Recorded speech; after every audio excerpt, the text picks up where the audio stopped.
আজকে সভাপতি আমাদের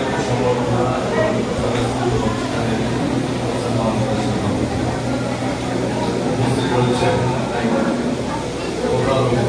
আজকে ওনার আকর্ষণ তিনি যার কারণে যার জন্য আজকে এই আয়োজন পুরস্কারী মহাবিদ্যালয়ের নবনির্বাচিত সভাপতি হয়েছে আমাদের সকলের সুপরিচিত জেলা বিএনপির সংগ্রামী আহ্বায়ক শিক্ষক নেতা বাংলাদেশ জাতীয়তাবাদী দলের দিনাজপুর জেলার অভিভাবক শিক্ষকদের অনেকেই অভিভাবক আমাদের রাজনৈতিক আমরা রয়েছে আমাদের শিক্ষক ছাত্রছাত্রী রয়েছে এই কলেজের শিক্ষক শিক্ষয়িত্রীরা রয়েছেন গভর্নমেন্টের সদস্যদের রয়েছেন এলাকাবাসী রয়েছেন সকলের প্রতি আসসালামু আলাইকুম হিন্দু ভাই বোনদের প্রতি রয়েছে আমার আন্তরিক শুভেচ্ছা। আজকে এই ঘোষণাটি কলেজে এটাই আমার প্রথম আশা। যদি আমরা নাজিরপুরের একই জায়গায় একই উপজেলার অধিবাসী, যেমন উজ্জ্বল দ্বীপ আমাদের বন্ধু বড় ভাই যে কষ্ট প্রকাশ করেছে, আমারও একটা কষ্ট রয়েছে। আমরা নাজিরপুরের রাজনীতিতে আমরা অনেক আগে থেকে রাজনীতি করি, আমাদের অনেক সিনিয়ররা আমাদের দেখেছে ছোটবেলা থেকে। আমরা 90 সালের সেই এরশাদ বিরোধী আন্দোলনের আগে থেকে আমরা সেই 86-87 সাল থেকে আমরা যখন বাপের পড়া ছিলাম তখন থেকে আমরা ছাত্র রাজনীতির সাথে আমরা অনেক সিনিয়র মানুষদের সাথে চিনি জানি।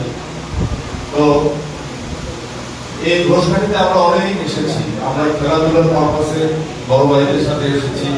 আমার মনে আছে মাঠটা যেন বলছিল দাদা মাঠ ছিল, এই রাস্তা খালি একটা বড় একটা কলা ছিল অনেক আগে, সেই মনে হয় 86-87 বা 85 সালে আমরা সেই সেখান থেকে আমরা এসেছি। আমরা দেখেছি সব খেলা বড় ভাইদের সাথে আছে, কিন্তু কলেজ হওয়ার পরে আসি আর এখান থেকে আমরা টলারে যাওয়া আসা করেছি, সরকারিতে যাওয়া আসা থাকতে রয়েছে সেখানে। আমার অনেক কাজের সাথে সম্পর্ক এখনো যোগাযোগ আছে। দুঃখ হলো যে উদ্যোক্তা যেমন এখানে আসতে পারে না যে কোনো কারণে, আমরাও কিন্তু রাজনৈতিক ভাবে কেন যেন একটা বিচ্ছিন্ন পরিবেশে ছিলাম। আমি এখানে ছাত্রছাত্রী এবং অভিভাবক যারা আছে তাদেরকে বলতে চাই, দেশটা আমাদের, আমরা এই দেশের মানুষ, এই বাংলাদেশের মানুষ, আমাদের মূল ঠিকানা বাংলাদেশ, এটা কিন্তু মনে রাখতে হবে। আমাদের বাইরেগুলো কিন্তু ঠিকানা নেই, এই ঠিকানা হচ্ছে হলো বাংলাদেশ। বাংলাদেশের যখন যে রাজনৈতিক দল আসুক না আসুক, আমাকে মূল দেখতে হবে যে আমার দেশটা কার দ্বারা নিরাপত্তা পাবে, আমি এই দেশটা আমার কার দ্বারা নিরাপত্তা পাবে। আমার জাতি ধর্ম বিএনপি আওয়ামী লীগ জামাত বা অন্যান্য রাজনীতি এটা দেখার দরকার নেই। আমার এই দেশটাকে যে নিরাপত্তা দেবে, এই দেশটাকে যে ভালোবাসবে, যার দ্বারা উপকৃত হবে, আমার সেই দরকার, সেই ব্যক্তিত্বের দরকার। কাজে আমরা দেশপ্রেমিক হতে চাই, বাংলাদেশের কল্যাণের স্বার্থে যারা কাজ করবে, যারা কল্যাণের সাথে কাজ করে নাই তাদেরকে প্রত্যাহার করতে হবে, তাদেরকে পরিত্যাগ করতে হবে। আমাদের দেশকে যারা কল্যাণের দিকে নেয় নাই, ইতিহাস এখন সবাই জানে, পত্র পত্রিকায় ফেসবুকে যা দেখেছেন, আমি ব্যাখ্যা দিয়ে বলতে চাই, আমার আগে দেশ, আমি দেশটাকে ভালোবাসি, তারপর আমি একটা রাজনৈতিক দলকে ভালোবাসি, এটা হওয়া উচিত।